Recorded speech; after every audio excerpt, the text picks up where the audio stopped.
A former refugee shouldn't be so rude.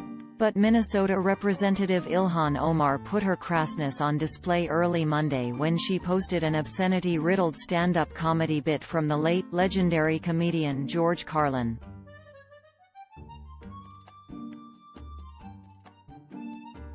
Omar, of course, wasn't looking for laughs. She even captioned the video, "It's no laughing matter."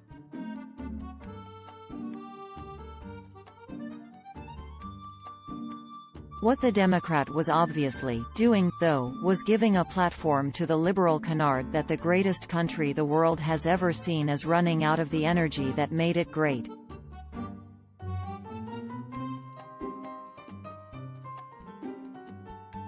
But as a refugee whose family found safety and a future in a country she takes for granted, Omar was missing the point.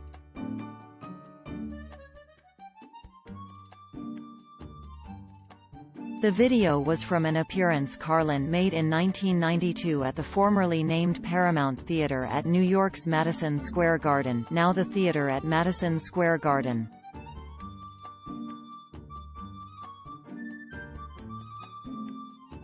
This country's only 200 years old and already, we've had 10 major wars, Carlin told his audience, according to a transcript of the show.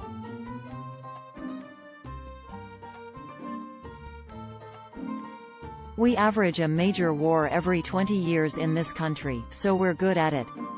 And it's a good thing we are. We're not very good at anything else anymore. While its blistering description of the United States is as offensive in some ways as the obscenity it contained, the bit was basically a rehash of the countercultural comedy Carlin built a career on, from mocking the Vietnam War right up to the second Bush presidency.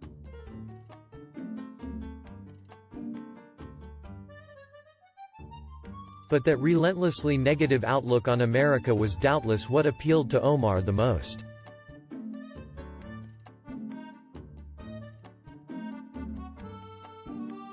Check it out here. Warning, this video contains obscene language that some readers may find offensive.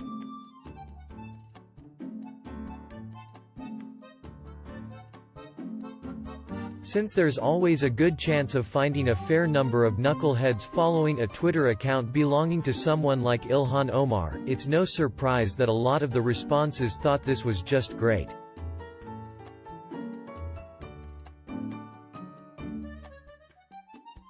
Unfortunately for Omar, some in the audience weren't biting at all. The problem with Omar's post, aside from its obscenity, what's appropriate for a stand-up comedian isn't exactly the same for a sitting United States Congresswoman, is that Carlin's point is no more valid now than it was then.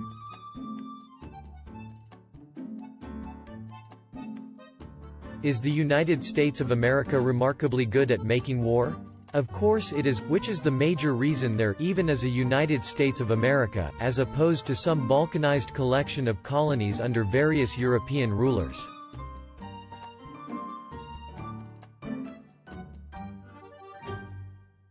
Is that all the United States is good for? Of course not. A country that was good for nothing but war would not attract between 500,000 and 1 million free human beings to become new citizens every year, including Omar's family.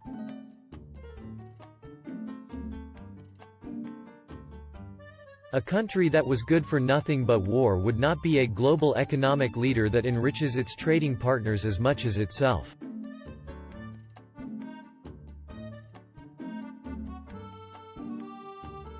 A country that was good for nothing but war would not be the envy of every other country on the face of the earth. It might be feared, but it would not have the cultural impact that the United States does, on every aspect of civilized life from entertainment to consumer products to politics.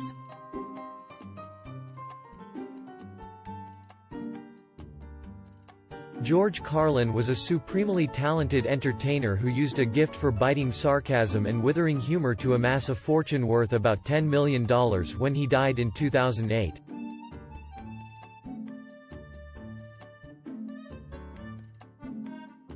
Carlin was too smart a man not to know how lucky he was to be born into a country that was materially wealthy enough to reward his talents, and confident enough of its own worth not to be too insecure about the court jesters pointing out its faults.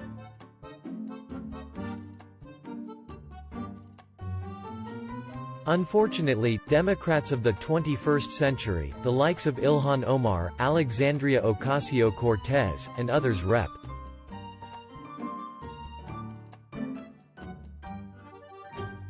Dan Crenshaw on Sunday called the "Blame America First" crowd are not in his class.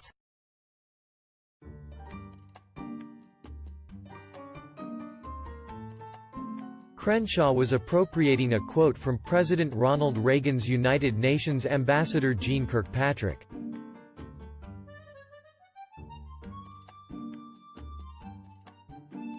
And a socialist hack like Omar, who stoops to recycling a comedy bit nearly 3 decades old to insult the country that gave her a new life and a new freedom she refuses to appreciate, never will be.